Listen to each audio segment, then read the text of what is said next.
আসসালামু আলাইকুম। আজকে আমরা শেয়ার করব যে আমাদের যে কোনো পাপ, আমি আজকে মেইনলি ম্যাস্টারবেশনটাকে ফোকাস করতেছি, যে সেটার জন্য আমাদের যে আর্জটা আসে, আর সেই আর্জটা কিভাবে আমাদেরকে মাস্টারবেশনে নিয়ে যায় বা একটা ছোট্ট একটা চাহিদা থেকে অনেক বড় একটা পাপে নিয়ে যায়, সেটাই আমরা আজকে একটা ড্রয়িংয়ের মাধ্যমে বিশ্লেষণ করব। প্রথমে আমরা ড্রয়িংটা দেখি।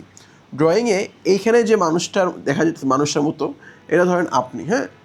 তো আপনি এখানে আছেন আর এখানে একটা বড় পাথর আছে, হ্যাঁ, পাথরটা হাওয়ায় ভাসতেছে, বাট হঠাৎ পাথরটার এখানে থাকলো না, পাথরটা নিচে নেমে গেল, আপনার একদম সামনে এসে পড়লো, ঠিক আছে। বাট এটা এখনও আপনার থেকে দূরত্বে আছে, এখনও এইটুকু দূরত্বে আছে। তো আপনি ভাবলেন ঠিক আছে, দূরত্বে আছে, থাকুক, সমস্যা নেই। বাট কোনো কারণে বাতাস বা কোনো কারণে এইটা এইদিকে একটা ফোর্স পাইলো, যার ফলে এটা আপনাকে একটু ধাক্কা দেওয়া শুরু করলো।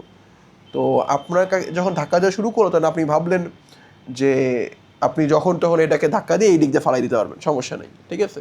তো আপনি আপনার মতো টাইম স্পেন্ড করতে থাকলেন। বাট আস্তে আস্তে এটা আপনাকে এই ঢালের এই কোণায় নিয়ে আসলো, তখন দেখতেছেন যে আপনি ফোর্স করেও এখন পুরোপুরি মানে এটাকে সরাতে পারতেছেন না। এটা এক জায়গায় স্টিল হয়ে আছে, আপনি ফোর্স করতেছেন বাট এক জায়গায় স্টিল হয়ে আছে।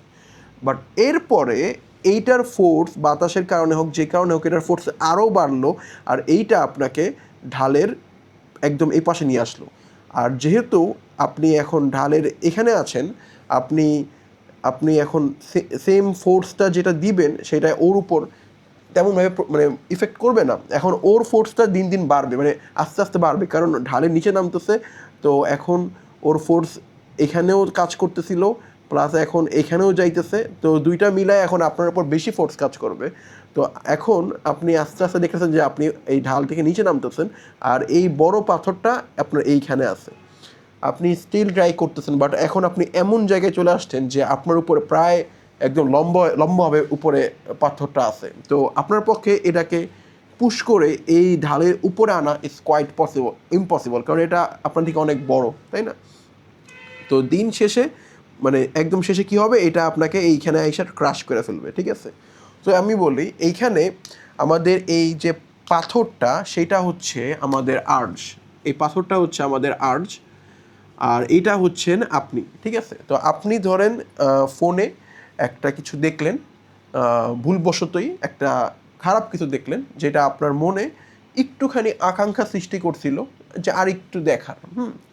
তো আপনি ওই সময় ব্যাপারটা ইগনোর করলেন। তো বাট ব্যাপারটা যে আপনি ইগনোর করেন, ধরেন সকালে এটা হয়েছে, আপনার মনের মধ্যে ওইটা কাজ করতেছে যে কিছু একটা দেখছিলাম, কিছু একটা মিসিং, এরকম একটা আকাঙ্ক্ষা আপনার মনের মধ্যে আছে। আর ওই ওই টাইমটা, ওই পিরিয়ডটায় এই পাথরটা আপনার এখানে আইসা পড়ে। আর যখন আপনি মানে কোনো স্টেপস নেন না, ঠিক আছে, তখন কি হয়, তখন ধরেন আপনি তো অলরেডি আপনার মনের মধ্যে একটা আকাঙ্ক্ষা জাগছে, এরপর যখন আপনি ভুলবশত আবার কিছু একটা দেখে ফেলবেন না, তখন হচ্ছে এই যে ওর ফোর্স বাড়তেছে, ঠিক আছে, ওর ফোর্স বাড়তেছে। এরপরে আপনি এমন একটা পজিশনে আইসা পড়েন, যে পজিশনে আপনি ভাবেন যে ওকে, আমি আমি একটু দেখি, বা আমি একটু এখানে এখানে একটু এইসব পেজ ঘুরে আসি, বাট আমি জাস্ট ঘুরে এসে পড়ব, ঠিক আছে। বাট ততক্ষণে এটার ফোর্স, এটা আপনার আকাঙ্ক্ষা এত বেশি হয়ে গেছে যে আপনার পক্ষে সেইখান থেকে ফিরে আসা সম্ভব না। আর পরে যে কি হয়, আপনার সেই আর্জটা আপনাকে আবার ওই পুরানো পাপে আপনাকে দমিয়ে দিচ্ছে।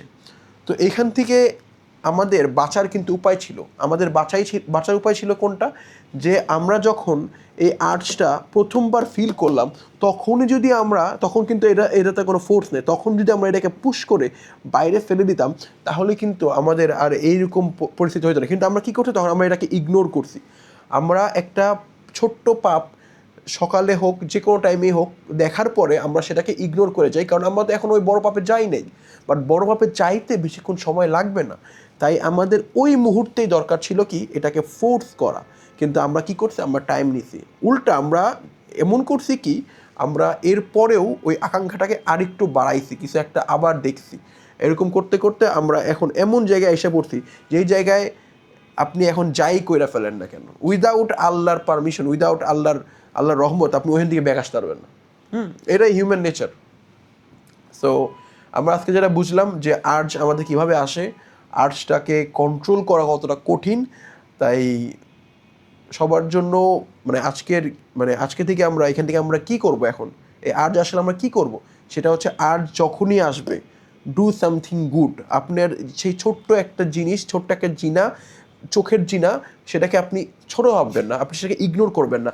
আপনি সে সময় চেষ্টা করবেন আল্লাহর জিকির করার, আল্লাহর কাছে সাহায্য চাওয়ার, যাতে এইটা আপনাকে বড় পাপে না নেয়। আপনার ওই দিনের আমলটা বাড়িয়ে দেন, যাতে করে ওই দিনে আপনার উপর আল্লাহর রহমত বর্ষণ হয়। আর আপনি ওই দিনে যাতে আরও ওই সব খারাপ জিনিস না দেখতে, আপনি ওই দিনে ফোন ব্যবহারটা কমাই ফেলেন, যাতে করে আপনি ওই ডিজায়ার্সটাকে, ওই আর্টসটাকে বাইরে ফেলে দিতে পারেন, ওইটা তারা আপনাকে পুশই না করতে পারে। সো বি কনশাস, আর কখনোই সুযোগ দিবেন না শয়তানকে আপনার ওপর প্রভাব ফেলানোর। তো দ্যাটস ইট। আল্লাহ আমাদের সবাইকে তৌফিক দান করুক। বারাকাল্লাহু ফিকুম।